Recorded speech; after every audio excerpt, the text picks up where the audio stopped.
Welcome to CE 405 Environmental Engineering 1, Module 2, Part 2. In the previous classes, we have already learned about the location of the intakes and the first type of intake, that is simple submerged intake. The next type of intake is intake tower. These intake towers are used on large projects on rivers or reservoirs where there are large fluctuations of water level. Large fluctuations means the seasonal variations. That is, in the summer season, the water level will be low, and in the rainy season, the water level will be high. In that case, we have to provide the intake towers for withdrawing water from the water source. The gate-controlled ports are provided in these concrete towers, which help in regulating the flow of water and permit water to the withdrawal conduit. These are huge structures, and in these structures, gate-controlled ports are provided. That is, gate-controlled openings are provided to enter water into the structures and directly into the withdrawal conduit. These withdrawal conduits are connected to the treatment plant or the collection system.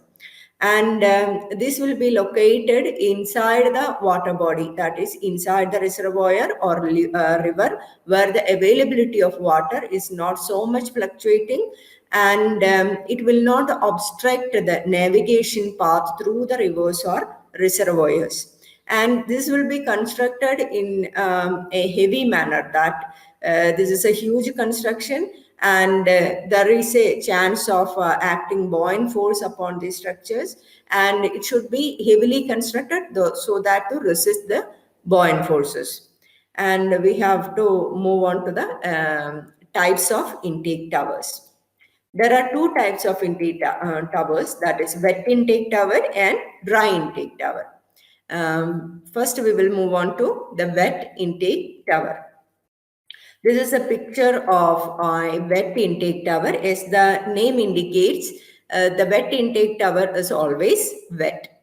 There are two parts of, there will be two parts of wet intake tower. There is an inside shaft and there will be an outside shaft. It will be constructed in concentric manner. The inside shaft is provided to withdraw the water from the river, and directly it will be transported to the treatment plant. And the outside conduit is given, outside shaft is given to enter water into the inside conduit or shaft.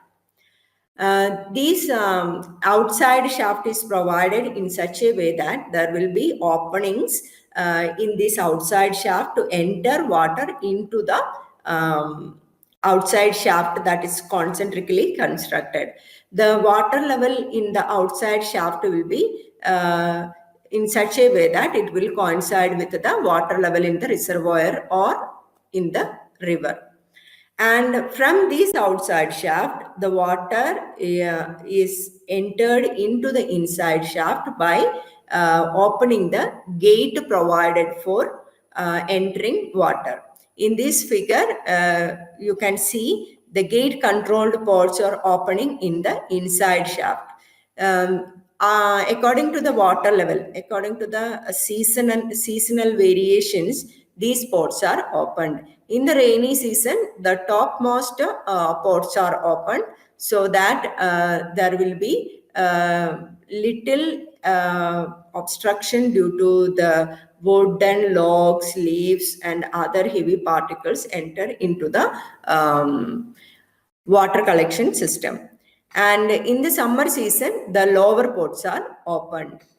And from this inside shaft, it is the water is withdrawn through the withdrawal conduit to the treatment plant. And in the intake structures, though it is a heavy structure and it is constructed inside the water body or water source, we have to access the structure in a easy manner. The serviceman and the workman could enter the structure to operate the gates provided for entering water, and these structure will be connected with the shore or the reservoir dam by footbridges. Through these footbridges, servicemen or workmen can access these structures. And this is heavy structure constructed inside the water. This is the structure and working of wet intake tower. Next, we will move on to the dry intake tower. In the dry intake tower, as the name suggests, it will be dry in the case when there is no withdrawal of water from the river or water source. These are only single vertical shaft is provided, and the gate is directly operated from the control room, and this control room will be connected with the dam or shore through the footbridges, and according to the water level in the water source, the gates are opened. Only after opening the gates, the water can enter into the vertical shaft, and this shaft is connected to the withdrawal conduit, and this through this withdrawal conduit, water is transported to the treatment plant. When we close all the ports, then the vertical shaft or the withdrawal conduit will be empty, and then there is a chance of action of buoyant forces upon this structure, and there is a chance of failure due to the buoyant force. To resist this buoyant force, this dry intake structure should be constructed in such a heavy manner that it can successfully resist the buoyant forces. And the water is directly withdrawn from the withdrawal conduit to the treatment plant.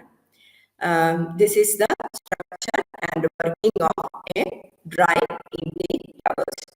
These are the two intake towers, that is wet intake tower and dry intake tower.